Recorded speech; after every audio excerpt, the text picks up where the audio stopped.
we have a presentation today that's tips on reopening medical practices that are consistent with the New York State guidelines, but also the Federal Leave Act, the PPP, which I know we've had a lot of questions of, particularly from medical providers, and anything else that you sort of want to talk about now that we are in this reopen phase. And we know that doctors are essential, and offices, though the state guidance has been a little bit weird on how it changed to add in doctors' offices specifically not too long ago, but those of us who've been reading it every single day have thought doctors' offices have been on it since the beginning. So you are essential, so it's not as much of a reopen necessarily for doctors as it is for other industries. But the New York State guidelines, of course, still apply to essential businesses and therefore would still apply to doctors' offices. So we just thought we would take some time to talk through them since that guidance is relatively new. So a couple of disclaimers. Obviously, the presentation is not designed to be specific legal advice, and this guidance, as I mentioned, is changing daily. Every day we go on and look, there's a new update, there's a change, there's an addition. So it's current as of today, but you never know as of tomorrow or as of a couple hours from now. So can you switch to the first slide, Erin?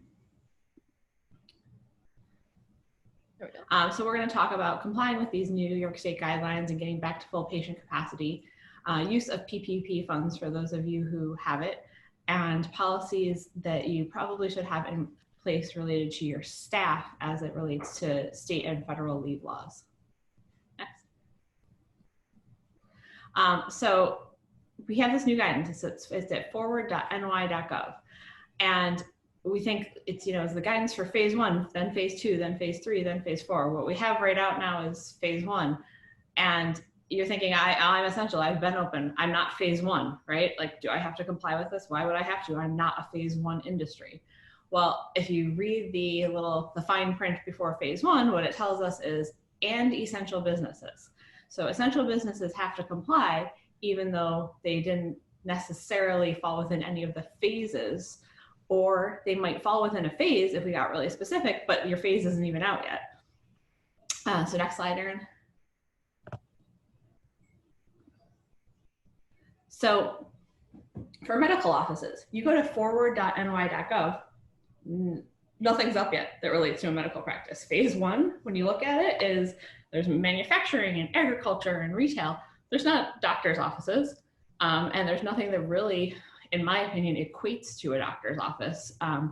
You're one of those places where you absolutely have to have visitors. You're not going to be able to prohibit people from coming in, or it's not much of a doctor's office, with the exception of telemedicine. But so there's nothing that equates to it. The phase 2 guidance isn't out yet. Phase 2 guidance is going to include professional services, which we think might be a little bit more akin to a doctor's office. We certainly think, a lawyer's office could fall in there. So we understand the analogy there, but there's nothing really specific on doctors or medical practices. So when you look at the phase 1 guidance, you're like, well, how am I supposed to comply with this? It says I have to do all this stuff, and then none of the stuff I have to do actually relates to a medical practice. And you have to then affirm that you've done the stuff.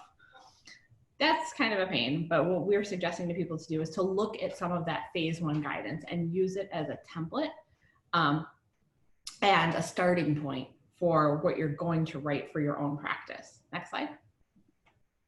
And so what this forward.ny.gov tells us to do is it gives summary guidance for each specific industry. It's a document that tells you all the things that they're going to expect that you will have to do. And then they're going to say, you need to create a safety plan. And it gives you a template for a safety plan. And they want you they say you can either use what you have or use their template. I'm recommending to people that even if you have a policy that might cover what's in the template, that you also just fill out their template and answer the questions the way they want them, so that it's consistent with your own policy. But so that if anyone ever asks you for a copy, you have what looks to whoever might come in and audit you as the thing that they expect to see, with the answers how they expect to see them. So you're going to create that safety plan. Now you don't have to do anything with that safety plan except keep it on file for yourself, but then you have to go in and affirm, and there's on forward.ny.gov, there's an affirm page that sends you a link, You go in and you tell New York State, yep, I read everything. I have my safety plan in place. So you are swearing that you've done it, but you don't have to actually supply the template you have created. But you do have to go in and do the affirmation. And for essential businesses, as I mentioned, you might not quite line up with a particular phase, but we're saying do it as soon as possible. Okay, next slide. So I have on the screen the website itself. If you go to forward.ny.gov, there's a link that says industry guidance. And then next slide, when you click on that, it loads up all these phases and it tells you what, like phase 1 can be construction, agriculture, retail, manufacturing, wholesale. We expect when phase 2 comes up, it's gonna look really similar, and phase 3 and 4, and they're gonna have all of the guidance in there. Next slide. So if you just click on any of the phases to get yourself a sample. First one is construction, that's the one we clicked on. Again, there are some things that, obviously doctor's office is nothing like construction, but there are some things that we have found have translated through every single industry in terms of distancing and space, and probably this, as physicians, is stuff you know this already. But New York State is requiring some compliance with it. So in terms of the physical layout of your building, as well as what you do in terms of tracking your staff who's on site on a particular day, logging visitors, that kind of thing, they're very similar. So whether you look at construction or retail, you're going to see a lot of similarities. So we encourage you to click through. Next slide. And so when you open up the guidance for every single industry, what you see is 2 columns. They'll start with physical distancing. They'll go on to communications. They're very different, all these different categories. There's the mandatory things, the things that the state says you absolutely have to do, and then recommended best practices. Obviously, we want you to pay strong attention to the mandatory categories. The recommended best practices are obviously worth looking at, but look at the mandatory. Next slide. And then it will give you some guidance on your particular industry. You're obviously going to get more specific guidance as we get to phase 2 with professional services. Next slide. And then you get to the safety plan template.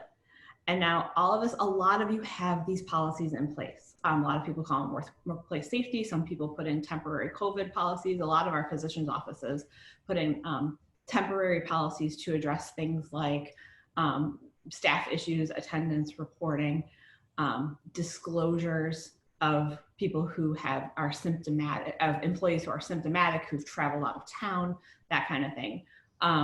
They may already be in place, but New York State is saying, now we have really specific guidance. Those disclosures about when you talk to your employees every single day before they come into work, you got to tell us, you got to document for us, employees. Have you had a fever? Have you been exposed to somebody who has tested COVID positive? Have you tested COVID positive? Have you traveled outside the area? You have to fill all that out. Your employee does on a daily basis. You have to keep it. These documents are telling us that we have to do that. Next slide. And that is, and go to the next one, Erin, thanks.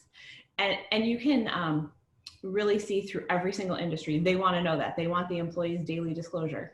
It doesn't matter if you're construction or retail, they want the employee's daily disclosure. So you can bet for doctor's offices, they're going to say, they want you to do a daily disclosure from employees. So that's a form, some of our clients have asked us to generate that form for them and help them with a process for it. Because it's a pain in the neck, especially for you doctors who aren't, you have a lot of employees sometimes coming in. We need somebody to keep track of those forms. We need somebody to keep them separate. As you all know, these are not really HIPAA protected documents, as you're familiar with, but they are documents that require respect and privacy. So we want them kept separate from employee files. So there are some real strong best practices there. We're not going to go through all of this. Is listed on forward.ny.gov, and it's something we're helping our clients work through. Happy to talk about it more when we get to the Q&A. But I wanted to just address a couple of other issues that we've been hearing. So a lot of people say, "Oh, I'm a doctor's office. I'm essential." Okay, yeah, thank you. Back one. I'm a doctor's office. I'm essential. I have, I'm ready to go, but I don't have any patients. No one wants to come in and see me because for any number of reasons. So I have this practice and I'm ready to treat people. I know I can treat people. I'm allowed to, but no one's coming in. Everybody canceled their appointments. Well, there are a few reasons, right? First is fear. People are afraid that if they go to a public space, and I like this is pretty reasonable, that they might come in contact with others that could expose them to COVID. So for sure, I mean, I think we all have probably done it. We've canceled those non-essential appointments. If you had a routine physical, you're probably not going in for it right now. And for maybe the more routine stuff, that's probably okay, right? In the short term, to put off your physical a couple of months, probably not a huge deal, for both on the legal side or the medical side, I would imagine. But there are other things for which there should be some reasonable fear on the other side of not going to the doctor, which we'll talk about in a second. There's also a perception that doctors' offices are closed. People think everything is closed, and if it's not an emergency, they don't go in. And I don't want to go to and there are even people, who, as you're seeing, who are not going to the emergency room for treatment because they're so afraid of this type of exposure, which again, totally understand that fear. But the perception is part of the problem. And then the unknown, just like, what, you know, do I really have to go in? What's it going to be like? Am I going to be sitting in my car forever? What's the deal? So what I would advise from the fear perspective is when patients are calling to cancel, you should be explaining to them why, if it's okay to cancel, you know, if it's my physical and I can come in next month and it's no big deal, that's fine. But if it's somebody who has a chronic condition that needs to be monitored, if there's something going on with them, you should be explaining to them why it's important for them to come into the office and see you in person. And if they refuse, I think you need to document really well in the record that you have made the effort to have the person keep their appointment. You've advised that it's important to keep their appointment and they have declined to do so. And then whatever the next step is, who's rescheduling it? Are you the office rescheduling it, or is the patient rescheduling? If the patient is the person responsible for rescheduling and you've clearly communicated that, you need to document that in the record. You also need to think about whether you want to enlist a policy or process by which you do some of that follow-up on your own, or you have someone in your office do that. Second issue, the perception that doctors' offices are closed. Well, I think one of the things you can do, especially if you have PPP money and you need to have people doing stuff and you don't have enough stuff for people to do, have people go through and call your patient list in an appropriate way and explain to them, this office is open. We know you've had regular appointments. It's really important that you come in for your regularly scheduled appointments, and address the unknown part in that call. We have really good plans in place at our office. We have you call when you arrive and somebody comes out to your car and takes your temperature. And then you wait in your car until your appointment. When your appointment is on, we send you a text or we give you a call and you come right into an exam room. The only people you're going to be seeing is the doctor who's treating you, who is obviously going to be using appropriate PPE. So the risks of coming into our office are very, very low, but it's so important that you get your treatment. So if you have a team of folks lined up to make those calls, is reminding your patients that you're open, and at a very minimum, you get them scheduled for another date, which I know it can be a hassle with canceling and rescheduling and that sort of thing, but I think it's a very important thing to do for your own records to document that you've been reaching out to these folks. Next slide. So there are also things you can do around your office. Staff training. So you guys know this stuff. You guys know that, like, I'm not going to give you good safety or cleaning tips sitting here as a lawyer. You guys know this way better than I do. But, and so does your staff. But I often find that if you don't do that routine training, people forget. People forget how to take on and off masks, and they touch things, and they're using their gloves and they're not doing their hand washing, those sorts of things. So I think it's not a bad idea to do routine reminders with your staff, and reminders for your staff on how to keep themselves safe, because there is certainly a positive to the staff to feel like you are taking steps to protect them as well. You obviously want to establish policies for patients exhibiting signs of COVID. You don't want them sitting in your office, right? You want to screen that out right before anybody comes in. I'm sure you've already done that. The state also is going to have a visitor disclosure form that they want you to fill out. Well, I think it's a little different in a doctor's office where you're already doing a medical assessment of people, that you might not need that same sort of disclosure form. But I also think it doesn't hurt to have it, to protect you and to be in full compliance with the state and to be able to turn it over if it's requested. Obviously, the physical design flow of your office. There's a good reason to have one-way walkways, to have people not crossing paths with each other, to have people sitting more than 6 feet apart. Reason both being the physical, we know the physical space safety reasons, but there are some optics reasons too. It looks good to people to see the blue piece of tape on the floor that says don't get within 6 feet of here. It looks like you're taking it seriously, right? Obviously have appropriate PPE for your staff. It's going to protect you from staff complaints. It's going to also be good perception wise for your patients. And then other optics and function issues within the office. So one of the things, I did a tour of Oshai, and one of the things that they said that parents love the best about the new children's hospital was they had these garbage cans that can be emptied from the outside of the room rather than people coming into the room. And that was like not the biggest thing about the design of that building. It was not the most expensive thing, but it's the thing that they've received the most compliments about, because it meant that nobody has to come in the middle of the night and disturb people, and people saw that and they got it.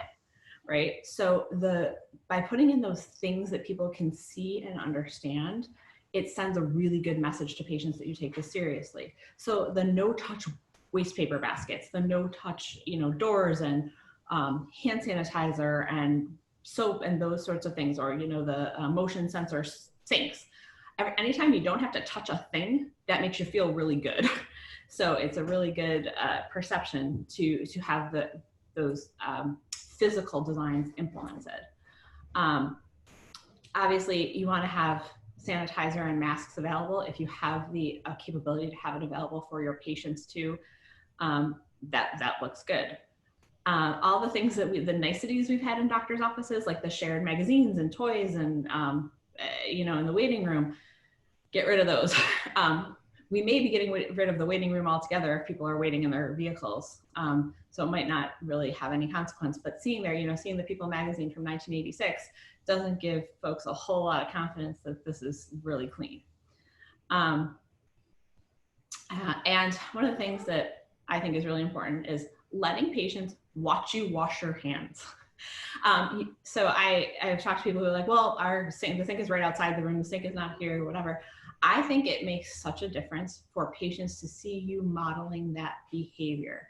Watching you wash your own hands is really important. It sends such a good message to people. Something else totally off topic from this that I just wanted to bring to your attention is looking at your own insurance policy, talking with either your broker or your lawyer, and making sure you have a full copy of your insurance, but I should say insurance policies, because you may have a policy that addresses business interruption. And if you have lost money as a result of having to close or have different hours due to COVID, there's a possibility that there might be insurance coverage to sort of make up that gap. But you need to look over that with your broker and in that instance with a lawyer. I'd also look over your malpractice policy. If you are doing anything at all that's a little different during COVID, if you volunteered anywhere to assist in an effort, I'd want to look at that policy as well. And I wrote at the end, telehealth, right? Telehealth, we want to make sure that that's covered by your insurance policy. So we really should be taking a look at that. I would also just note on the telehealth front, I've heard over the years, lots and lots of resistance to telehealth. Doctors don't like it. I totally understand. I don't know how you're going to listen to my heartbeat over the phone, but throughout this crisis, I have heard some actual real positives about it, especially in the psychiatry realm and psychology. Like, they've had some huge successes, and it's sort of like the whole letting people work remote where possible, that we all sort of perceived it as a pain in the neck bad thing. And for some, it has turned out to not really be so bad. All right, so I'm going to turn it over to our next slide. And I'd like to introduce my partner, Lisa Coppola, who's going to talk to you about the Paycheck Protection Program and how best to implement it. And I know we have a few people on the phone. Are people here working with PPP funds? Or are familiar with the concept? Okay, we'll talk a little bit about it. I think a lot of people have been addressing these issues. I'm not sure it's everybody who has PPP questions, but we want to go over it because we have been hearing a lot of them. A lot of businesses are telling us that they're grateful for the opportunity and they don't really know how to implement it the right way. So Lisa's going to do an overview of the Paycheck Protection Program. Thanks, Lisa. Okay, so we're going to buzz through this process. We have a lot more information on paycheck protection. And if it's specific to one of your practices, of course, feel free to reach out either in our Q&A or at a later time. Next slide. So the Paycheck Protection Program is a federal program that is designed to assist just about all businesses, except very large ones, with their payroll and some other expenses. We heard a lot about it when it first was passed back at the end of March. There was a huge rush, huge multinational corporations sought money, used up most of the $350 billion of it very quickly. We're now on phase 2 of it. There are commercial banks still accepting applications right now. Next slide. And what the Paycheck Protection Program is designed to do is to lend money from a commercial bank to a business, including to a medical practice and to most nonprofit organizations at 1% interest for a 2-year term. Now that's a great rate. A reasonable term for a loan, not super favorable, but 1% money is great money if you can borrow it. What makes it even better is that it is forgivable dollars. And what do I mean by that? Next slide. If the money borrowed through the Paycheck Protection Program is used in a particular way during a particular period of time, then it will be forgiven in its entirety. And so what we look at is this: 8 weeks from the time the money is either funded, put into your bank account. And the application is, I would say, reasonably straightforward for those of you who have a practice manager or a bookkeeper on staff, or even your payroll company can help you pull together that application. And as I said, some banks have stopped taking applications, but I know, for example, KeyBank still is accepting them, as well as some other banks and credit unions as well. So you've got 8 weeks essentially to spend this money. The deadline for the spend is the end of June. Now, you're probably saying to yourself, well, that's far sooner than 8 weeks. And the answer to your question is, yeah, it is. And that's because the 8 weeks really began to run early on in the program at the very beginning of April. While we can't promise anything, we have insight from the Hill that the program's forgiveness period is likely to be extended by Congress.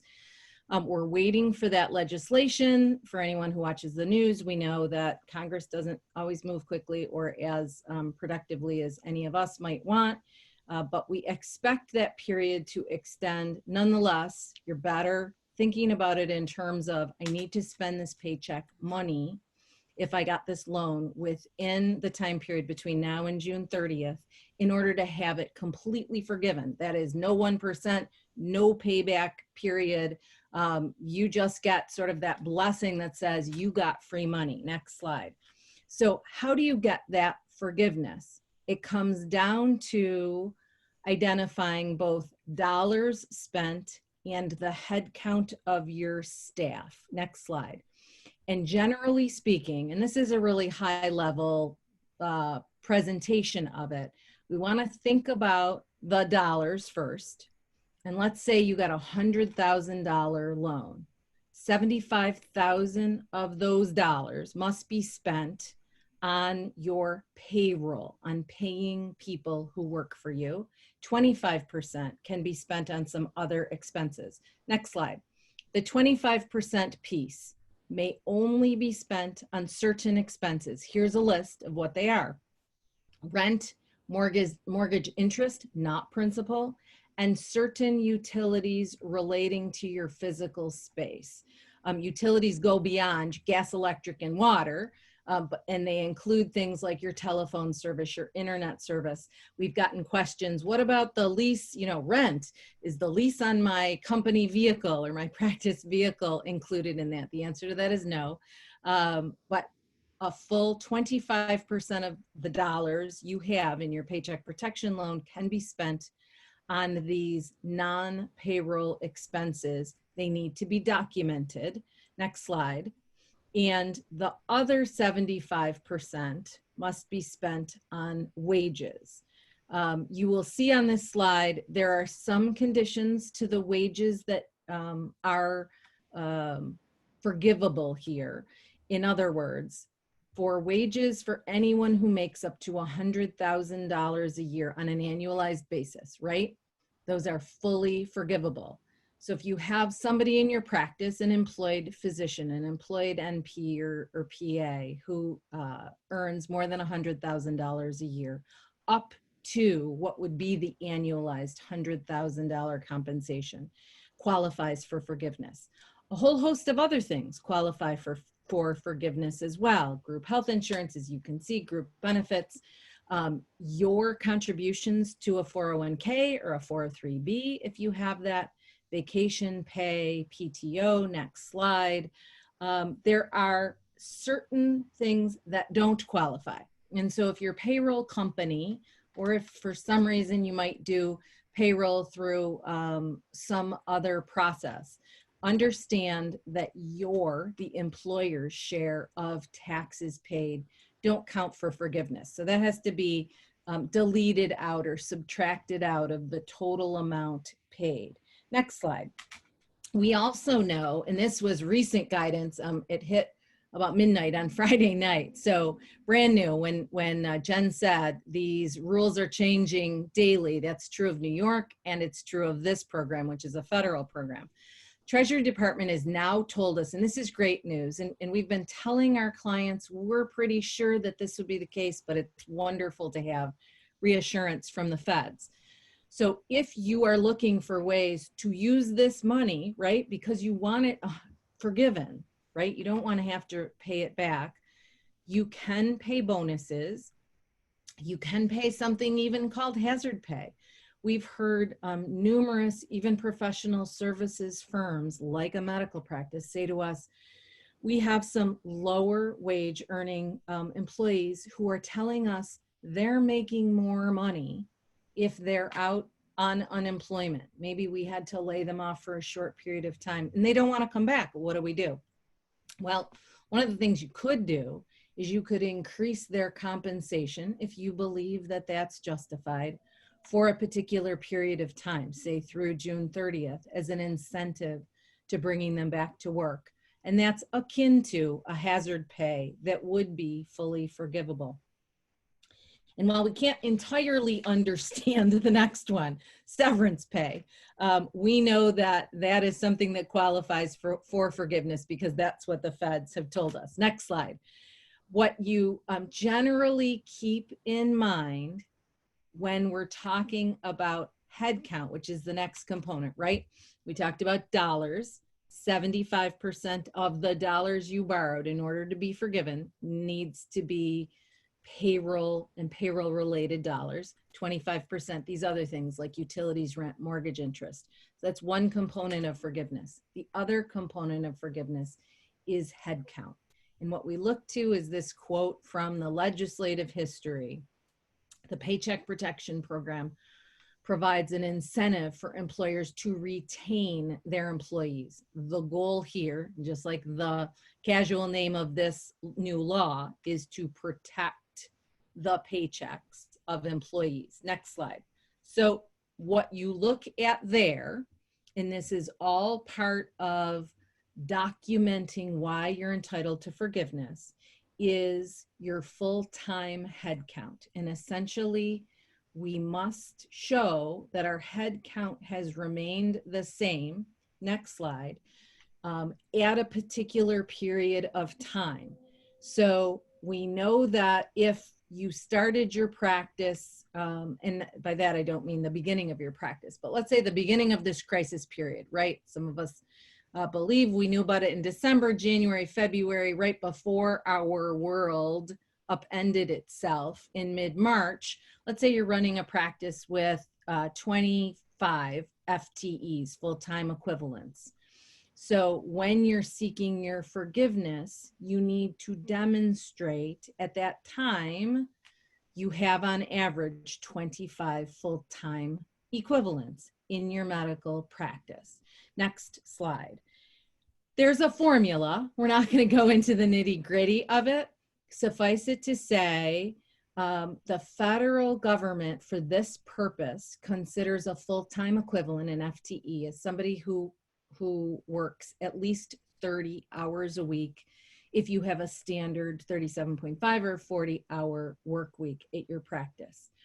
And the law says the average number of your full-time equivalents during your 8-week PPP period, right, must be equal or greater to the average number of full-time equivalents you had during these two periods that are shown on the slides, from February 15th to June, that should be June 30th of 2020, sorry for that typo, or for January 1st of this year through the very end of February. So in whatever period you had fewer full-time equivalents, compare that to your full-time equivalents during your 8-week PPP period of time, and as long as it's equal to or greater than, you will meet the head count criterion for forgiveness. Next slide. There's also this wonderful savings clause, which essentially says if you have the same number of full-time equivalents on June 30th of this year as you did prior to this pandemic and the changes our world has seen, as long as you have the same number, you're going to be okay. That's a savings clause and you're going to be entitled to forgiveness. Next slide. We talked about this a moment ago, right? Some of our businesses, including some medical practices, have had some layoffs, or sometimes we call them furloughs, or reduction in the number of hours available to your employees. And sometimes we see employees unwilling to come back to work. They're making more money on unemployment. They're fearful. Some of that is reasonable fear. Others of it, I think, may be strategic on the part of employees. And while I'm not here to impugn our employees, we can't run without them. We also know that it's a struggle sometimes to have your employees return to work. Next slide. So what you do there, right? Because remember, you want those full-time equivalents on the books so that you can get 100% of your PPP funds forgiven. You need to do just a little bit more documentation. If you keep in mind the kind of documentation you do vis-a-vis patients, it'll serve you well. So with employees, if they are not working and you're inviting them back, you need to document that rehire offer in writing. It can be as simple as an email or a text, but it must be written in something that you can print out and show your lender later. It must be for the same or better compensation. And you should say, I'd like you to come back to work. I'd like you to be here on June 2nd. Please let me know by Friday, the 29th, if you will be coming to work. We expect you to be here on, next Tuesday, the 2nd. If your employee either refuses or simply doesn't respond, you need to document that too. And they may not respond, right? So can you get it out of their own mouth or their own, fingers writing down? Not necessarily, but you can document your file, your personnel file, by a simple memo to file or email to yourself. I gave this person a written offer of rehire. I gave them a deadline to tell me by this date. I asked them to come back by that date.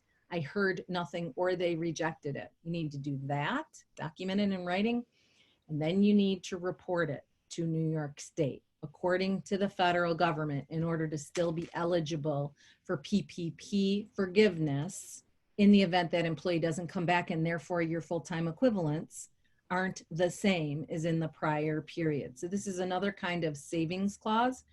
It's another place where federal and state law sort of overlap each other, and it might not make you the most popular practice manager or principal of a medical practice ever if you're reporting your employees to unemployment, but that's what the federal law says you must do.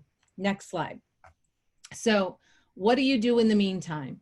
You go online and you find the standard template. Just like Jen said, New York State has templates for safety plans. The feds now have, the Small Business Administration has a loan forgiveness application template. This may or may not look exactly like your bank's when they send it to you, but it's a great starting point, and your bank will have to comply with this. So grab this and start looking through it so you know what to document. All of these payments you're making, the underlying evidence that these are salaried or hourly employees deserving of compensation or deserving of a bonus or of so-called hazard pay, and your rent and utilities and things like that. Next slide. Bottom line is, same as in your clinical approach, documentation is critical here. We need to have all of the information relative to the payment of both dollars and the headcount calculation that you'll need to make in order to send it to your bank and get the forgiveness. Next slide. And this is the final slide on the Paycheck Protection Program. Some practices and some businesses have gotten what's called an EIDL grant. It's also a Small Business Administration disaster loan, but there was this grant component to it for $10,000. If you received that in addition to PPP, the law now is that $10,000 of the PPP will not be forgiven. That is a loan. It will have to be repaid. As I said earlier, the 8-week PPP payout through June 30th is still the law right now. We do think it's likely that will be extended, but we can't promise that to you. And that's why we're saying spend these dollars now. And we did get some great guidance over the weekend from Treasury that expenses, as you can see in this quote, incurred or paid during the 8-week period may be forgiven. And what that essentially means is, let's say right outside of June 30th, you have a payroll that hits July 1 or July 2. You will have incurred the cost of paying those employees during the 8-week period. So even though you're making the payroll payment shortly after the end of the 8-week period, it can be scooped back in and qualify for forgiveness. So that's a quick and dirty, high-level view of the Paycheck Protection Program. Now I'm going to turn it over to my colleague, Erin Ewell, who's going to talk about some workplace practices. Thanks, Lisa. So I would like to spend a little bit of time talking about the state and federal leave laws that some of them have been around for a while now. Some of them are brand new in the last sort of couple of months. So you might be looking at this presentation from two different perspectives. Either you've had a practice that has been open for the duration of this pandemic and you're working like crazy and you're adapting and adjusting, or you might have had your practice closed for some period of time. And as you reopen, you might not be aware of some of these new leave laws that have sort of popped up over the last couple of months. So I'm going to go through everything, and then we're going to talk about how all of those pieces fit together. So I'm going to start off with the Families First Coronavirus Response Act. So for most of the people listening to this presentation, you may be in the situation that you've opted out of the FFCRA. I'll talk about that opt-out in just a moment. If anyone has not heard of the FFCRA, so the Families First Coronavirus Response Act, it provides employees with two types of leave. You have emergency paid sick leave, which gives employees up to 80 hours of paid sick leave for a couple qualifying reasons, which we'll talk about in a second. It also has an expansion to the Family Medical Leave Act, people call that FMLA, And that allows employees to take up to 12 weeks of leave if they need to care for one of their children whose school or place of care is closed due to COVID-19 precautions. So circling back to the emergency paid sick leave portion, there's 6 ways that an employee can be eligible for FFCRA sick leave. So those reasons are detailed here for you. I'm not going to spend a ton of time on the FFCRA because, as I hinted at when we got started, there is a fairly broad opt-out provision for healthcare providers. And when I say that the opt-out is broad, it means that it applies to most healthcare providers. If you haven't already made the decision about whether or not you can opt out of the FFCRA requirements, this law went into effect on April 2nd. So if you've been operating, you've probably already made this decision. But if you are a practice that has been shut down and you're just starting to get back and thinking about reopening your doors, you have a decision to make. You need to first make sure that your practice qualifies as a healthcare provider under the FFCRA. If it does, you have the decision to opt out of the requirements to provide this leave for employees. I would encourage you to be thoughtful about that decision. There's some downsides to opting out of the FFCRA. There's also some benefits to it. So you're going to need to take a look at what decision benefits you and your practice the most.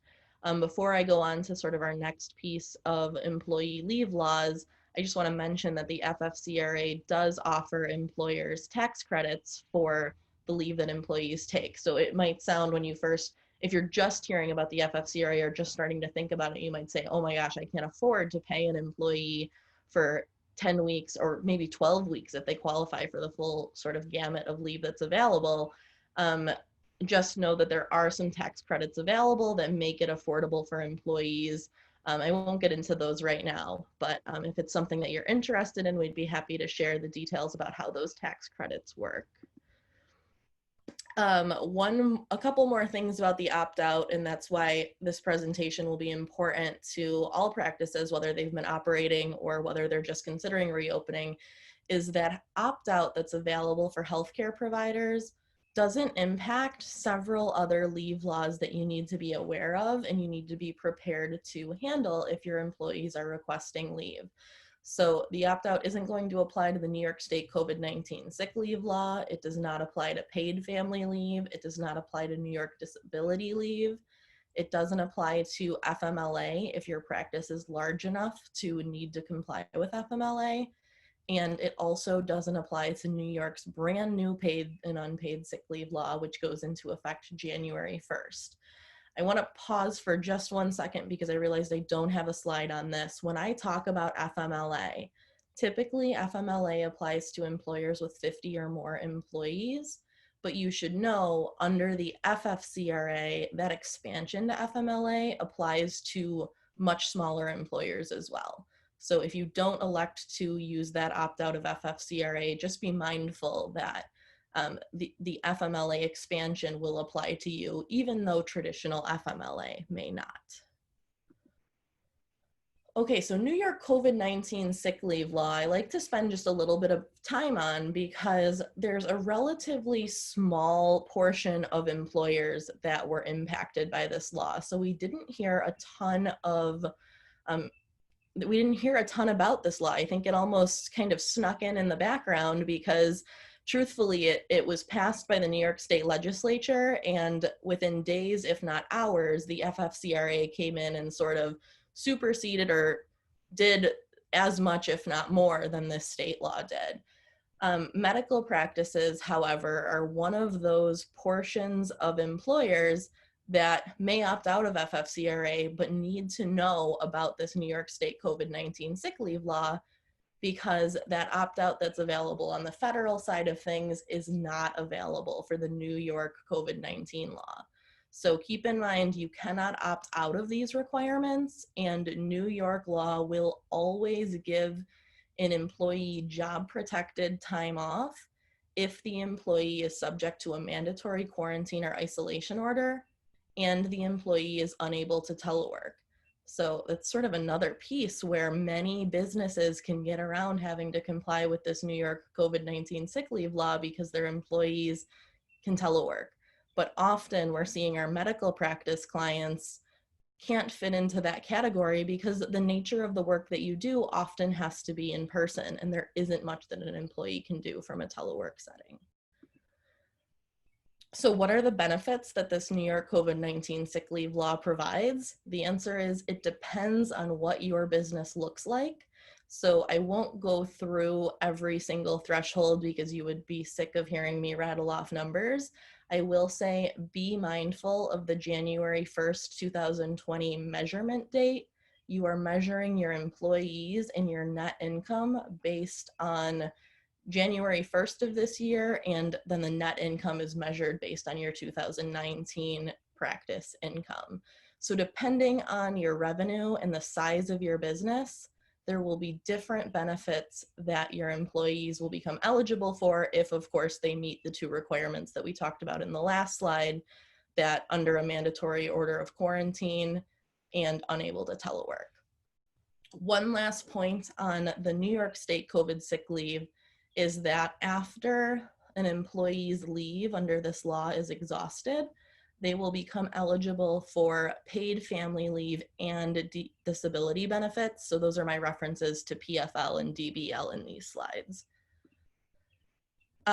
This is more of a recap, so you're probably already familiar with paid family leave. This is an important time, particularly if you're ramping up your practice or reopening your practice, to remember what New York State paid family leave is, because it will likely apply here, particularly if you have an employee who is sick or if you have an employee whose family member is sick. So you can feel free to kind of read through this, but this is just a recap of what you already know. This slide is talking about regular paid family leave, and I encourage you to just be mindful of paid family leave is available for an employee's spouse, their domestic partner, children, stepchildren, parents, parents-in-law, grandparents, grandchildren. One unique piece to paid family leave is it's not available for an employee's own illness, except, as we talked about on the last slide, if the employee is under one of those mandatory orders of quarantine or isolation. Then in that rare circumstance, the New York State COVID sick leave law expands paid family leave. So only in that circumstance can the employee be eligible for paid family leave for their own illness and not the illness of one of their family members who's covered.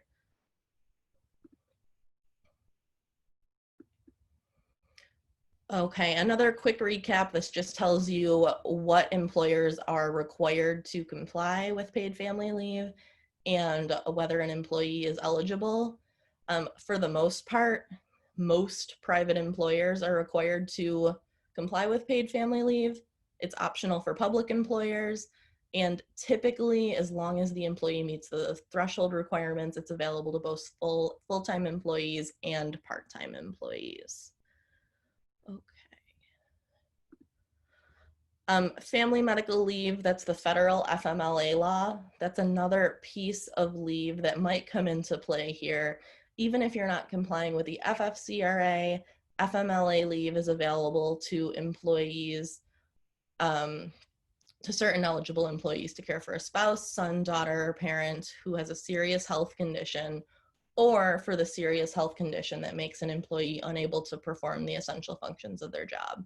So it's just another piece to keep in mind. You know, if you have an employee who becomes ill with COVID, there's a chance, depending on how their symptoms worsen or depending on how serious their condition gets, that they might become eligible for FMLA.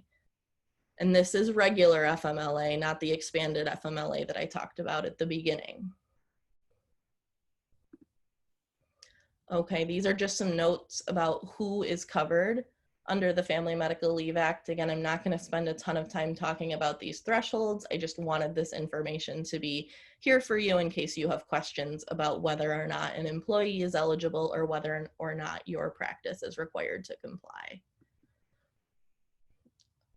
All right, one more. Can you believe that there's all of these different state and federal laws that make leave available for employees? It's truly a maze for employers to walk through and navigate. This is New York paid sick leave. This law is brand new. It's actually not effective yet, but it's coming up quick, and I want, at least I want the employers that I talk to have this on their radar so that they are prepared to comply come September and then come January 1st.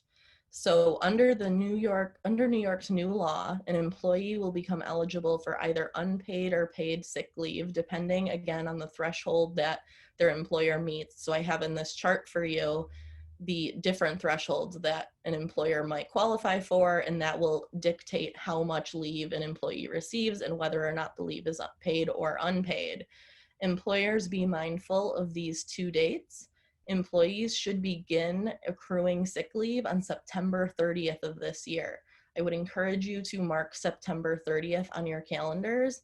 You need to have an updated sick leave policy in place before September 30th so that employees know how their sick leave is accruing. And candidly, I would encourage you to do it sooner than September 30th because you'll want to marry this new policy with any existing leave policy that you have. So just be mindful of that September 30th date. That's when the leave begins to accrue. Employees will be able to start taking this sick leave on January 1st, 2021.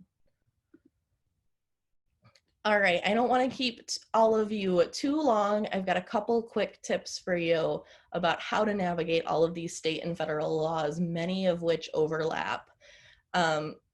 If you take sort of anything away about how to handle these overlapping laws, just keep in mind, and I think as doctors, you're trained to anticipate things like this.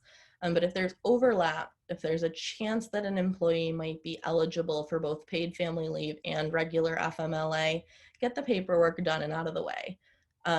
You all know much better than I do how COVID-19, if there's a diagnosis, can worsen over time. I won't pretend to know exactly how that works, but based on my outsider knowledge, we're seeing that the condition of folks can worsen quite rapidly. And if there's paperwork that you need to sort of be in compliance from a legal or HR standpoint, it's much easier to get that paperwork done before hopefully no one ends up on a ventilator or anything like that. But certainly if symptoms worsen, it can become much more challenging to get the paperwork that you need. Keep in mind, if you're the type of practice that's large enough to be required to comply with regular FMLA and paid family leave can run concurrently. It is so important that you have written policies for FMLA and paid family leave, because unless the employer has a written policy designating that these leaves run concurrently, you'll be given a whole lot more leave to your employees than you want to. Regular FMLA permits an employer to require the employee to use their accrued paid time off at the same time as their FMLA leave. Keep in mind, and this will be again important for those written policies, important to make sure that all of your policies are brought sort of up to speed in the most current state of the law.